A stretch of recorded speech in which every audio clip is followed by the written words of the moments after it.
Bonsoir et bienvenue dans l'émission de Présence protestante. Ce soir, nous irons à la rencontre du milieu carcéral et notamment du travail de l'aumônerie. Je laisse Fabien Ruel vous présenter notre invité. L'univers carcéral est un milieu particulier où se côtoient tous les genres. Y a-t-il une place pour la foi derrière les barreaux ? Quel est le rôle de l'aumônerie protestante dans ce contexte difficile ? Réponse dans quelques instants avec notre invité Al Nesbitt, aumônier à la prison de Nivelles. Tout d'abord, Al, bonjour. Bonjour. Comment peut-on qualifier ce qui se cache derrière les murs d'une prison ? C'est un monde à part. Les gens ne se rendent pas toujours compte. Pour moi, c'est un travail de 8 heures par jour, comme tout le monde, mais une fois qu'on passe le portail métallique en entrant, avec les formalités d'entrée, c'est un peu comme à l'aéroport chaque jour, eh bien, voilà, c'est un monde différent. Alors dites-nous, quel est le rôle de l'aumônerie protestante ? De quoi est composé votre travail ? Le ministère de la Justice, le SPF Justice, attend 2 choses des aumôniers. C'est d'abord le culte, donc l'office religieux hebdomadaire, et puis aussi des visites. Donc on peut faire des visites auprès des détenus dans leur espace de séjour, on appelle ça dans les cellules, ou on peut les inviter à l'aumônerie s'ils veulent venir. Je vérifie tous les messages, c'est la première chose que je fais. Je dois relever les boîtes dans chaque aile de la prison parce que les bons de contact pour l'aumônerie sont confidentiels. Donc nous avons nos boîtes aux lettres propres à notre service. Et puis voilà, donc je planifie ma journée. Si j'ai un collègue salarié, bénévole, alors on discute ensemble et on décide ce qu'on va faire, les visites du jour. Et puis il faut planifier le culte, parce que évidemment c'est le culte toutes les semaines. Et voilà, donc la journée se divise moitié-moitié, visite et culte. J'imagine qu'il n'est pas toujours facile d'entourer des détenus. Ce n'est pas facile, mais ce n'est pas un travail comme les autres, c'est un peu comme un ministère, comme nous on dirait. Et oui, ça peut être lourd, ça dépend évidemment de l'histoire de tout un chacun. Moi j'aime bien entendre l'histoire d'une personne que je rencontre, qu'il soit à l'intérieur, à l'extérieur, donc c'est vraiment une joie pour moi. Mais c'est vrai que parfois, des choses qu'on raconte ne sont pas des choses qu'on peut répéter ailleurs. D'ailleurs, on n'a pas le droit de le faire. Mais donc, le secret professionnel, c'est très important. On ne sait même pas pourquoi le détenu est là. Il peut nous en parler, mais il ne doit pas le faire. Alors dites-nous, est-ce que la foi est parfois présente chez celles et ceux qui sont privés de liberté ? Oui, bien sûr, et parfois il y a des surprises. Je me souviens d'un détenu qui était assez incessant, qui voulait absolument me voir et qu'est-ce qu'il pourrait avoir fait ou quel est le besoin pressant. Il avait été en prison ailleurs, il ne voulait pas aller, disons, à sa dénomination habituelle à cause des expériences qu'il avait faites en étant enfant. Donc, pour changer, il a demandé l'aumônier protestant.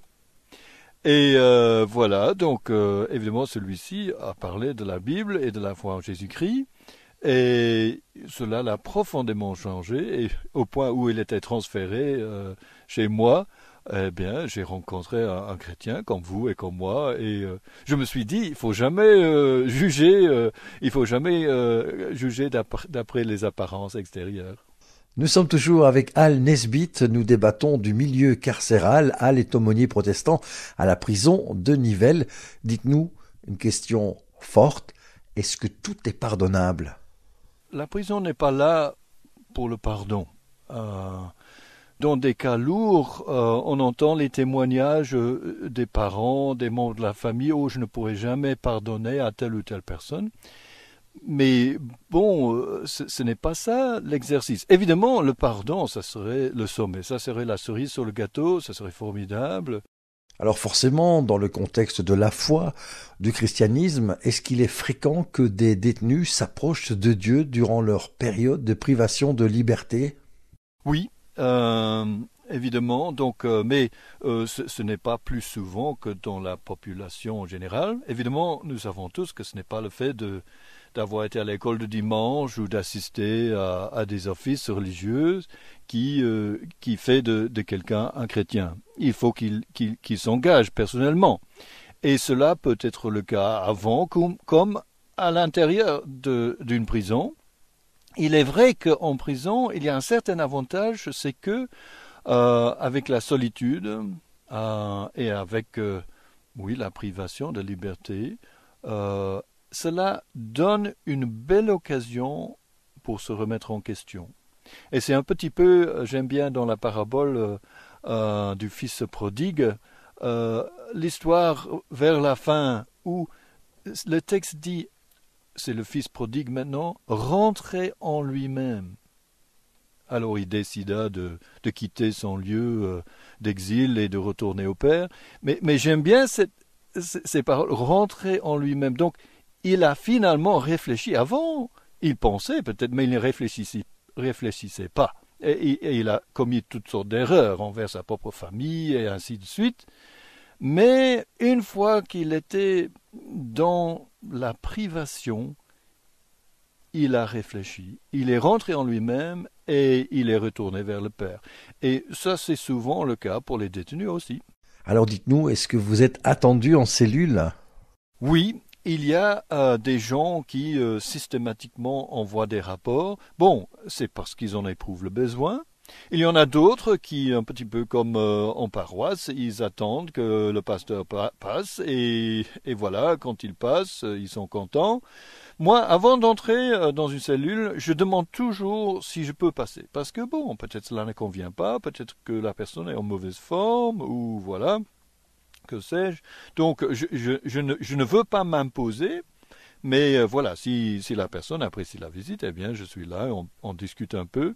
Attention, en prison, une visite, ce n'est jamais 10 minutes. Si on fait une visite de 10 minutes, ce n'est pas une visite. La personne, normalement, se sent lésée. C'est minimum une demi-heure. Une question que beaucoup de monde se pose. Est-ce que vous tissez parfois des liens avec vos interlocuteurs? Vous entendez pas mal de choses, vous les vivez, vous les ressentez. Est-ce qu'ils ont parfois la foi aussi? Ah oui, souvent. Donc vraiment, c'est un échange de père à père. Nous ne nous estimons pas en tant qu'aumôniers protestants comme meilleurs que quiconque. Donc on est tous sauvés, pardonnés par la grâce. Et voilà, quand on rentre un détenu, on le regarde droit dans les yeux, pas de haut. Et on partage. Et c'est souvent le cas où, quand j'entre dans une cellule, il y a de la musique chrétienne, et je me dis, oh, mais ça c'est intéressant, et voilà, la personne explique comment il entretient sa vie spirituelle pendant son incarcération, et c'est vraiment intéressant. D'autres fois, évidemment, il y a des mauvaises nouvelles, notamment par rapport à leur peine, et ou leur congé, comme on dit, leur permission de sortie. Et donc voilà, là il faut compatir. Et puis j'essaie toujours de terminer la visite avec de la prière. Est-ce que selon vous, c'est important de maintenir l'aumônerie protestante et tout son travail? Ah oui, donc c'est un droit humain, le fait de pouvoir pratiquer sa religion. Justement, on comprend que les détenus ne peuvent pas sortir pour aller à l'église, donc l'église en quelque sorte doit venir à eux. On se souvient toujours des paroles du Seigneur Jésus qui a dit « J'étais en prison et vous m'avez rendu visite ».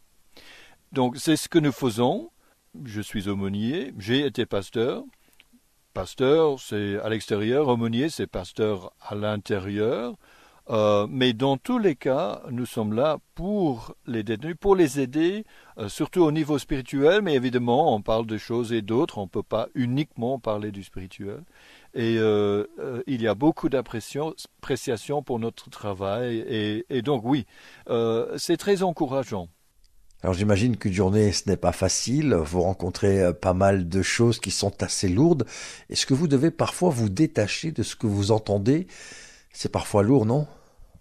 Ben, vous savez, c'est important de garder une certaine distance professionnelle, sinon on serait submergé. Et oui, des choses qu'on entend parfois, ce n'est pas toujours facile. Mais l'avantage, il y a quand même un avantage d'être aumônier, c'est qu'à la fin de la journée, eh bien, le grand portail métallique se ferme derrière soi. Et on peut laisser tout cela derrière soi. Et donc, voilà, il n'y a pas que des mauvaises nouvelles, il n'y a que des histoires difficiles. Il ne faut pas être négatif, mais c'est vrai. Enfin, moi, je me dis souvent que j'ai été béni d'une mauvaise mémoire et j'oublie assez vite. Donc, voilà, on peut me tout raconter. J'écoute. De toute façon, je n'ai pas le droit d'en parler avec d'autres et puis j'oublie et puis je continue. Question importante aussi, comment percevez-vous la vie derrière ces murs? Quel message laisseriez-vous à celles et ceux qui sont enfermés?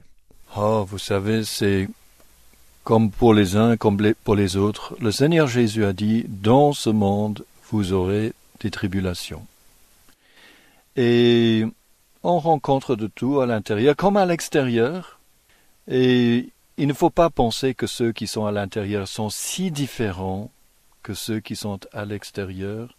D'ailleurs, on rencontre tous les jours des gens qui l'avaient été à l'extérieur, mais qui sont maintenant en préventive. Vous comprenez. Donc, voilà un mot. Je dirais pour ceux qui sont incarcérés, je voudrais leur dire que tout le monde sort de prison un jour. Et ça, c'est une bonne nouvelle, parce que pour certains, ça peut semblait interminable. Tout le monde quand même sort de prison un jour. Pour ceux qui sont à l'extérieur, eh bien, il faut savoir que nous vivons dans un monde chuté, une société imparfaite, et il ne faut pas être naïf. Il faut prendre des précautions là où on peut en prendre. Il faut comprendre que tout le monde n'est pas le même dans le sens que au niveau des besoins, et certains ont des faiblesses et des défauts, enfin nous en avons tous. La société, c'est un tout. Dans notre société, notre solution pour certaines fautes, c'est la prison. Peut-être nous trouverons une meilleure solution un jour, mais c'est comme ça pour le moment, il faut vivre avec. Comment aider l'aumônerie protestante aujourd'hui? La moitié de nos effectifs sont des bénévoles et donc nous ne disposons pas d'assez de temps plein pour couvrir toutes les prisons, donc c'est vraiment important.